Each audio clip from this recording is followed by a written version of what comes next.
What are the different order types? When trading stocks, there are a number of different orders you can place. These orders are instructions for when and how you want the stock to be bought or sold.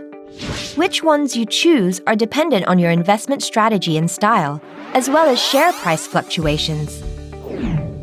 A market order is used when you want the order guaranteed to be executed immediately and are willing to risk getting a different price. The order is executed at the best price available at the market. A market order ensures the fastest execution of the trade. But the price may be different from the last price quoted by the fluctuation between the time that the order is placed and the time it is filled. Let's say you place a market order to buy 10 shares of XYZ stock, which has a current best ask price of $50 per share. Your order will be executed at the best ask price.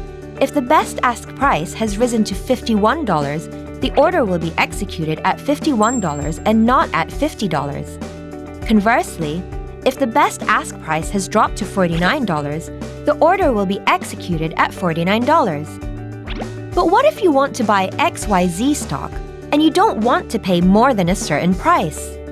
Then you can place a limit order. A limit order is used when you don't want to buy the stock over a certain price. Limit orders differ from market orders, as they may not be executed immediately, and you do not run the risk of buying the stock at a higher price. You can also use limit orders to limit the price at which you sell your stock. However, with limit orders, there is a chance that the desired price will not be reached, and therefore no trade will be executed. So suppose you want to buy 10 shares of XYZ stock, which has a current market price of $50 per share, but you don't want to pay more than $47. You place a limit order, and if the price of XYZ stock falls to $47 or below, your order will be filled.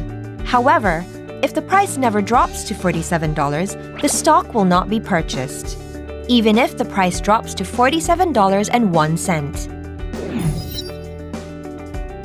A good till date order is used when you want to buy shares at or below a certain price, and only before a certain date. It is a type of limit order with an expiry date. If the order is not fulfilled before the date you specified, it will automatically be removed from the market when it expires. Let's say you wanted to purchase 10 shares of XYZ stock before the end of June, but only for $50 or less. You can set a good till date order, which will cancel your order if it cannot be fulfilled by the end of June. Now, suppose you bought a stock that has performed very well.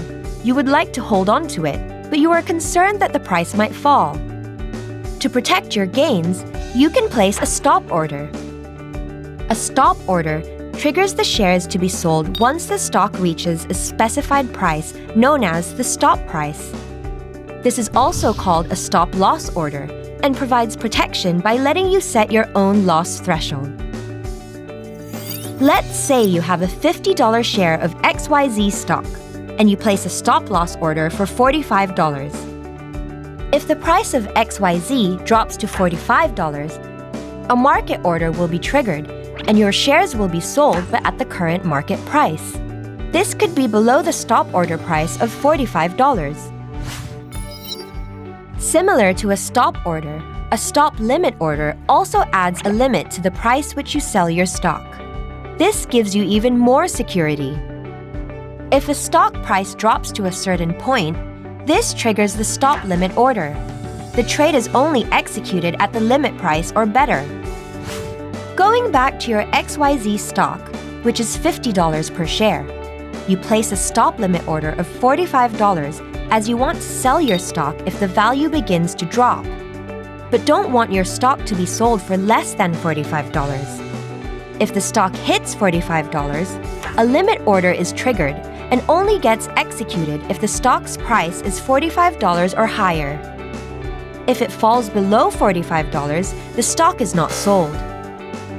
Now that you have learned about some of the different types of orders, which ones will you use on 8 securities?